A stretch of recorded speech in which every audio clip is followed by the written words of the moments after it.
Hola, nosotros y nosotras desde el Ministerio del Poder Popular para la Educación quisimos socializar esta pequeña conversación con ustedes, maestros y maestras, educadores y educadoras que vienen desarrollando el proceso de transformación curricular.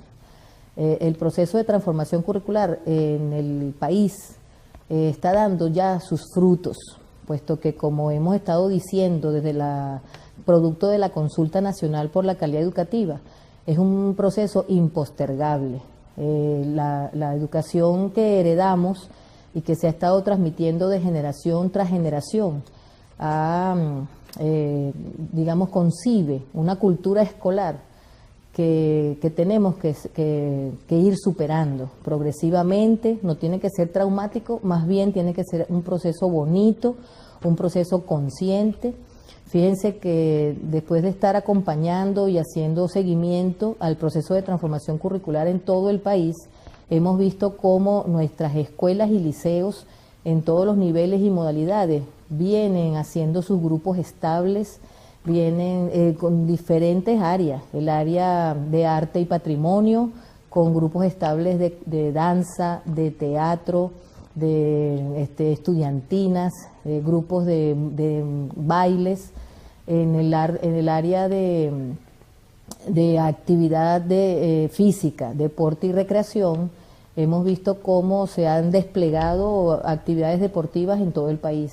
Igualmente los brigadistas de salud, brigadistas ambientales, de protocolo. Es impresionante la iniciativa, la creatividad que han tenido y tienen nuestras instituciones educativas en la creación y en la construcción de sus grupos estables. En primer lugar, claro, queríamos invitar a continuar en ese proceso tan rico de producción y de creación que se está desplegando y se está evidenciando en todo el país. Igualmente, producto del programa Todas las manos a la siembra, en el marco de este proceso de transformación curricular, el conuco escolar está calando, se está, digamos, desarrollando y asumiendo una escuela productiva, una escuela creativa, una escuela que más que consumir conocimiento, más que consumir, porque cuando decimos producción no es solamente que siembro, que ya es mucho en el marco de lo que necesita y lo que requiere el país y la patria en términos de superar el rentismo petrolero, pero que también el potencial creador, el potencial creativo de nuestros estudiantes y nuestras estudiantes cada vez se va más evidenciando. E inclusive en el marco de la pedagogía del amor, del ejemplo y la curiosidad, nuestros maestros y maestras se están convirtiendo en los mayores creadores y los mayores creativos y que están sirviendo de ejemplo para sus estudiantes. Entonces, en los grupos estables y en el conuco escolar se está evidenciando un despertar de una escuela que supera el consumismo, una escuela que supera la reproducción de saberes y de experiencias para hacerla, para vivirla, para crearla. Así estamos viendo y estamos viviendo el proceso de transformación curricular. Y lo nuevo, bueno, que Gramsci lo exprese, que nos ha servido a nosotros en una revolución educativa, es cómo ir viendo siempre lo viejo que no termina de morir para poder ir construyendo eso nuevo que tiene que seguir naciendo de manera permanente. En este sentido, faltan muchas cosas por hacer. No hemos llegado a un llegadero. Estamos estamos empinándonos a ese proceso de transformación curricular que nos transforme la cultura escolar. Cuando decimos que nos transforme la cultura escolar, es que tenemos que ir superando la separación entre la escuela y lo que es la vida, lo que es la comunidad, lo que es lo social. Nosotros creemos que la escuela, muchos sectores de la sociedad la ven como para la escolaridad, sacar el título, tener una carrera, pero como que si eso no tuviera que ver con el agua que dejo botada en mi casa, que eso no tuviera que ver con la energía eléctrica que malgasto, que eso no tuviera que ver, por ejemplo, con un sector de la sociedad que se fue a raspar cupo y a fugar las divisas de nuestro país como que si eso no tuviera que ver con los valores del sentimiento del amor a la patria, de la soberanía y de la autodeterminación. Por eso queremos resaltar con Luis Beltrán Prieto Figueroa cuando él decía, la escuela no puede ser ejemplo, reflejo de la sociedad que tenemos. La escuela debe ser reflejo de la sociedad que queremos. Entonces, la escuela debe irradiar hacia la sociedad esa sociedad que queremos construir, una sociedad de valores de convivencia, valores de responsabilidad, de conciencia, de patria, de valores digamos, de cooperación, valores de respeto al otro, a la otra, al ambiente. Entonces son procesos del ser humano que deben estar presentes en la vivencia de la escuela. Por eso hemos estado enfatizando en todos los 24 estados del país los 9 referentes éticos y procesos indispensables que son la esencia de digamos, de las finalidades educativas y el logro de los fines de la educación de la República Bolivariana de Venezuela. Los 9 referentes éticos y procesos indispensables: educar con, por y para todas y todos, educar en, por y para la ciudadanía participativa y protagónica, educar en, por y para el amor a la patria, la soberanía y la autodeterminación. Educar en, por y para el amor, el respeto y la afirmación de la condición humana. Educar en, por y para la interculturalidad y la valoración de la diversidad. Educar en, por y para el trabajo productivo y la transformación social. Educar en, por y para la preservación de la vida en el planeta. Educar en, por y para la libertad y una visión crítica del mundo. Y educar en, por y para la curiosidad y la investigación. ¿Por qué los enfatizo en, por y para? Nosotros heredamos una cultura escolar donde se habla del perfil del egresado y de la egresada, pero un perfil del egresado donde pareciera que lo que hago en el día a día de la escuela no tuviera que ver con ese perfil del egresado. Entonces se habla de una clase sobre convivencia, pero no se vive la convivencia en nuestra escuela. Entonces es en la convivencia, por la convivencia y para la convivencia. Cuando se habla de el amor y el respeto de la condición humana, es en el respeto, por el respeto y para el respeto. Entonces, que vivo ese respeto, vivo ese amor, que vivo esa convivencia. Entonces, nosotros tenemos que aprender a tener una escuela más consecuente con la sociedad que queremos construir. Por ejemplo, cuando una maestra dice, el que termine primero tiene 20, y luego dice, no, yo quiero que egrese un estudiante cooperativo y solidario. ¿Cómo puede egresar una persona cooperativa y solidaria con 5 años del que termine primero tiene 20? 10 años del que primero tiene 20. Entonces viene un compañero y le dice, ayúdame aquí, y entonces lo que hace el muchacho es, ya va, que el que termine primero tiene 20, o el que termine primero va al receso. Entonces estamos generando una cultura del sálvese quien pueda. Una cultura del primero yo, segundo yo y tercero yo, y después quiere que egrese solidario y cooperativo. Entonces, nosotros estamos como en una contradicción. En la práctica escolar no es reflejo de la sociedad que queremos. La práctica escolar se convierte entonces en reflejo de la sociedad que tenemos. Maestros y maestras, por ejemplo, pegados a un celular, pasando información, chateando en un celular cuando están en plena actividad de clase. O sea, que no nos estamos dando cuenta, eso es una forma de enajenación, donde somos ajenos a lo que estamos haciendo, somos extraños, es algo así como una pérdida de la conciencia, de la intencionalidad y de los propósitos de la escuela. Por eso es que estamos como bien decididos y decididas a socializar en todo momento estas reflexiones. No son verdades absolutas, son reflexiones para que nuestros maestros y maestras, profesores y profesoras, entren y se imbuyan en un proceso de discusión de qué estoy haciendo, por qué lo estoy haciendo, para qué lo estoy haciendo, cómo lo estamos haciendo y con quiénes lo estamos haciendo. Por eso que uno de los grandes retos que tenemos en nuestras escuelas y liceos, tanto escuelas técnicas, escuelas de todos los niveles y modalidades, es que constituyamos colectivos para investigar, para estudiar, para encontrarnos, que nuestras planificaciones sean colectivas. nadie tiene que sabérselas todas. Lo que tenemos que tener es buena disposición, buena voluntad, compromiso, tener mucho amor por la práctica pedagógica y siempre apoyarnos mutuamente entre los profesores y profesoras para construir nuestras planificaciones diversas.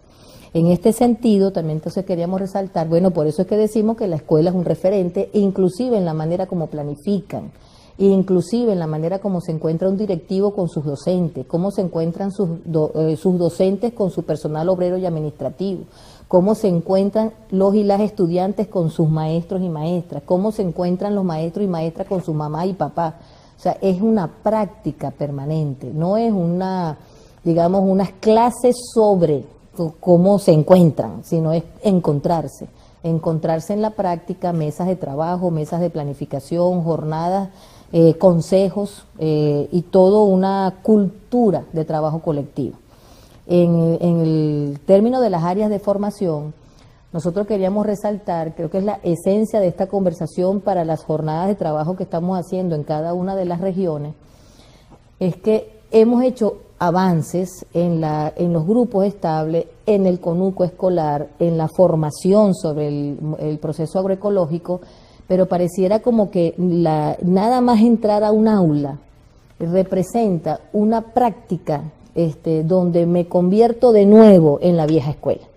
Entro en un aula, un profesor entra a un aula y lo primero que agarra es el marcador, que lo que hizo fue sustituir la tiza por el marcador, pero sigue siendo la misma práctica de dar una clase que muchas veces no tiene que ver con las experiencias que están viviendo sus muchachos y sus muchachas, sino que, ok, me toca dar y entonces empieza a trabajar un contenido tradicional del área en concreto. Entonces, hemos transformado las asignaturas por áreas de formación, pero en las clases siguen siendo las clases tradicionales de matemática, las clases tradicionales de geografía, de biología, de historia, inclusive con contenidos obsoletos que venimos reproduciendo y transmitiendo de generación tras generación.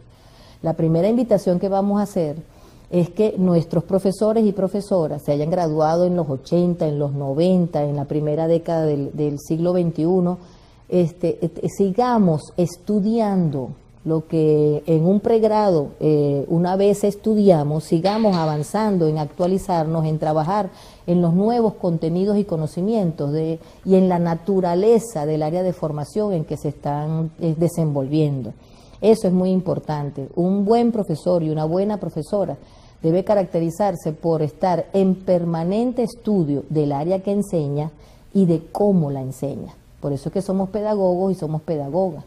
Nosotros tenemos que estar siempre en la investigación pedagógica de cómo desarrollar nuestras actividades, nuestras planificaciones, para que nuestros y nuestras estudiantes aprendan de verdad, aprendan haciendo, aprendan desde el contexto, aprendan desde lo conocido.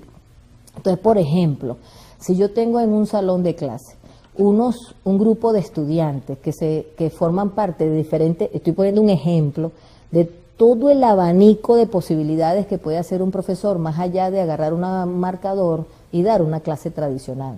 Si nosotros estamos con una riqueza de grupos estables, en lo que cada estudiante de un aula forma parte, puesto que hemos hecho énfasis, dicho sea de paso, con que el grupo estable está conformado por estudiantes que escogen ese grupo estable, porque son grupos de interés. Entonces, si yo estoy en una sección, ahí debe haber estudiantes de distintos grupos estables. Entonces, si nosotros escuchamos lo que cada muchacho o cada muchacha tiene que decir de sus vivencias y de sus experiencias en diferentes grupos estables de arte y patrimonio, de acción científica, social y comunitaria, de actividad física, deporte y recreación, de producción de bienes y servicios, entonces imagínense toda la riqueza que puede tener un profesor o una profesora para desarrollar un área de formación. Entonces, más allá de decir, hoy me toca dar densidad porque está en un objetivo y está en un programa o está en una unidad, no es que me toca dar densidad, es que yo estoy entonces relacionando, es un tejido temático que empieza valga la redundancia, a tejerse alrededor de las vivencias de sus muchachos y de sus muchachas. Ese es el énfasis que queremos hacer en esta etapa del proceso de transformación curricular, que destranquemos lo que hemos estado reproduciendo de generación tras generación, que lo que ha generado es estudiantes aburridos, estudiantes que no se interesan por las áreas de formación, estudiantes que entonces son ellos los que son señalados como los apáticos, son señalados como los que no aprenden, pero resulta que el muchacho y la muchacha está aprendiendo, porque eso es una condición humana, aprender es condición humana. Aprender es condición humana en todos los ámbitos de la vida de un estudiante. Lo que pasa es que no están aprendiendo en esa aula, en el aula que nosotros tenemos. Entonces, revisar el aula hasta en la forma, pareciera un problema que no importa, pero sí importa, hasta cómo colocamos las mesasillas, los pupitres en un aula de clase. Ponemos a nuestros muchachos a ver solamente al profesor o a la profesora y ponemos a los muchachos en forma vertical a verle la nuca al que está al frente. No vemos los ojos. Nuestros y nuestras estudiantes no se ven. Nuestros y nuestras estudiantes no interactúan, no intercambian, no se encuentran. Simplemente deben escuchar la clase formal de un profesor y ya nosotros en el siglo XXI, en las nuevas, digamos, enfoque y nuevas exigencias de la contemporaneidad en adolescentes y jóvenes de hoy, nosotros estamos en el reto de ir revisando lo que estamos haciendo en nuestras aulas de clase.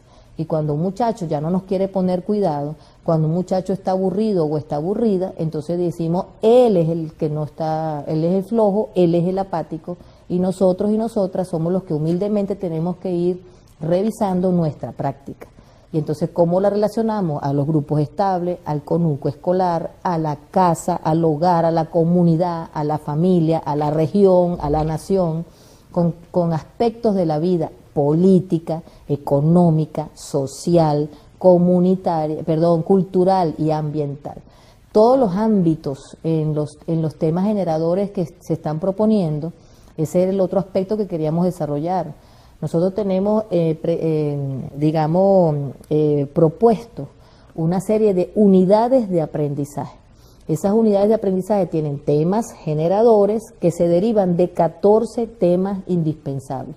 Queremos resaltar que el Ministerio del Poder Popular para la Educación y el Estado docente está orientando, enmarcado en el principio de que el currículo lo construye el profesor y la profesora en su contexto, con sus estudiantes, con su comunidad, pero en el marco de unos referentes éticos y procesos indispensables, 14 temas indispensables, están los temas generadores por cada área de formación e inclusive docentes de un área de formación se pueden complementar con temas generadores de otras áreas de formación. Es una riqueza interdisciplinar y transdisciplinar. Todo lo que yo estoy diciendo, usted lo puede apoyarse y puede, referenciar en los documentos que hemos estado, socializando para que el profesor y la profesora construya currículo, pero no descolgado, no, siempre, mejor dicho, orientado, acompañado y facilitado por todo el bagaje de materiales que se les está brindando. No, por un lado, no dejarlo sin orientación y por otro lado, no ponerle una camisa de fuerza. Eso es importante, que el profesor y la profesora se sienta soberano y consciente de lo que está haciendo.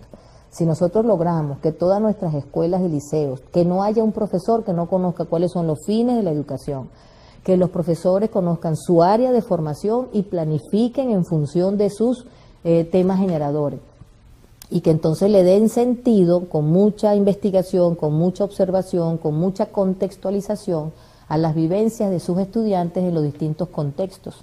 El país es multiétnico y pluricultural y eso reta a los profesores y profesoras de las distintas regiones a contextualizar lo que vienen haciendo. La contextualización es una metodología mediante la cual el conocimiento cobra sentido en el contexto conocido.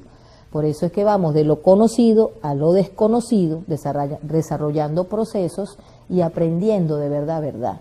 Entonces es importante esas reflexiones, fíjense, la escuela como referente de la sociedad, el aula, romper las lógicas del orden del aula, ¿ves? De que es un aula vertical, de que la gente no solamente escucha al dador de clase, que sea un aula donde realmente compartan e intercambien saberes y experiencias, donde el conocimiento que se utiliza en la pizarra no es un conocimiento que de dónde sacó ese profesor esas cosas que está escribiendo ahí, sino que está, por ejemplo, explicando una gráfica producto del análisis que se hizo de un suelo, que está haciendo una gráfica producto del estudio del embarazo a temprana edad que hay en el país, por ejemplo. O sea, que le estás dando sentido a ese mapa, a esa gráfica que está estudiando el muchacho y la muchacha en función de un tema o de un problema que están estudiando, que están investigando. Entonces, esos son, digamos, insisto, son retos de los profesores y profesoras. La discusión sobre qué es evaluar los aprendizajes. Se transmitió en este país una cultura de la nota, donde evaluar solo se reduce a medir contenidos. Y yo voy a insistir en algo que tenemos que reflexionar en todo el país, es que incluyendo en la primaria, donde las maestras y los maestros dicen que colocan letras, por lo tanto su evaluación es cualitativa, que igualmente miden contenido pero le ponen letras, por lo tanto también es cuantitativa. Las evaluaciones en nuestro país se reducen a medir contenidos. Y esa medición de contenidos puesta en números, lo que ha generado en este país es una cultura a la nota, un culto a la nota. Una mamá, por ejemplo, no le pregunta a su hijo cuando viene de la escuela, ¿qué aprendiste, mi amor?, sino cuánto sacaste. Entonces, es la lógica que tenemos, es que saque el muchacho una nota, que saque nota, ni siquiera el 10, porque inclusive gente que tiene 20 no aprendió. Y no importa cómo obtuvo el 20, pudo haber sido copiado, pudo haber comprado un trabajo, su papá se lo hizo. O sea, realmente el muchacho no aprendió. Si se le mandó a hacer una maqueta y el papá se la hizo, ni aprendió a hacer la maqueta. A lo mejor le quedó muy bonita y sacó 20, y el problema fue sacar el 20, ¿ves? Entonces no, que es el 10 y lo demás es, no es el problema el número, sino que es valorando, es la nota. No lo que está aprendiendo, cómo lo está aprendiendo, y qué está aprendiendo, y por qué lo está aprendiendo. Entonces, evaluar aprendizajes tienen que ver con el ser, con el hacer, con el conocer, con el convivir. Evaluar aprendizaje es que realmente lo aprenda. No es un momento de dejar de exigir, es un momento de exigir lo que se debe exigir. Cuando tú a un papá le dice a un hijo, te exijo que saques 20, no le dijo, te estoy pidiendo y te estoy exigiendo que aprendas de verdad, ¿verdad? Entonces no es solamente el profesor, es una cultura. Es más, categorizamos a los seres humanos por la nota que sacan en la escuela. Nosotros inclusive, nuestros padres y madres le dicen a un niño, es hijo bueno o hijo malo según la nota que saca en la escuela. No por los valores que está aprendiendo, no por el ser humano que se está haciendo, sino simplemente por la nota que sacó. Y esa cultura de la nota la tenemos que revisar, que cuestionar. Repito, cada vez que hacemos estas conversaciones y reflexiones, no son verdades absolutas, son para que problematicemos y nos preguntemos qué estamos haciendo en la escuela. Por eso es un proceso de transformación curricular que tiene que redundar en un proceso de transformación cultural de la escuela y de la sociedad. Si realmente nuestros muchachos y muchachas están aprendiendo en la escuela, eso va a redundar en el hogar, eso va a redundar en cómo soy como ser humano en la sociedad en la que me ha tocado vivir y cómo yo, ser humano, me pongo al servicio de la sociedad en la que me ha tocado vivir. Entonces, el cuestionamiento, la problematización de la educación heredada no es decir, porque muchos profesores dicen, es que todo lo de antes fue malo. No estamos diciendo que neguemos o no neguemos, estamos diciendo que una condición del profesional de la educación es problematizar y cuestionar lo que venimos haciendo sin preguntarnos qué estoy haciendo, por qué lo estoy haciendo, para qué lo estoy haciendo y qué estoy generando en ese estudiante.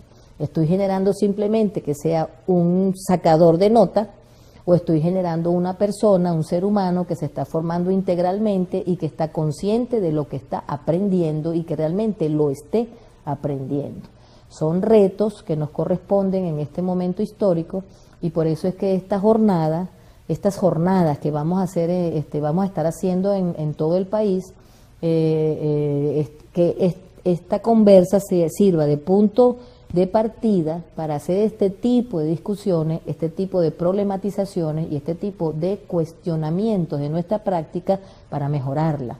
Es fundamental que cada docente sistematice qué está logrando, qué está avanzando, cuáles son sus dificultades, cuáles son las distorsiones, cuáles son sus innovaciones. Sea un maestro y una maestra consciente y soberano de su pedagogía. Y ese es el camino en que vamos a estar permanentemente enrumbándonos para tener una escuela como referente de la sociedad y de la construcción de la República.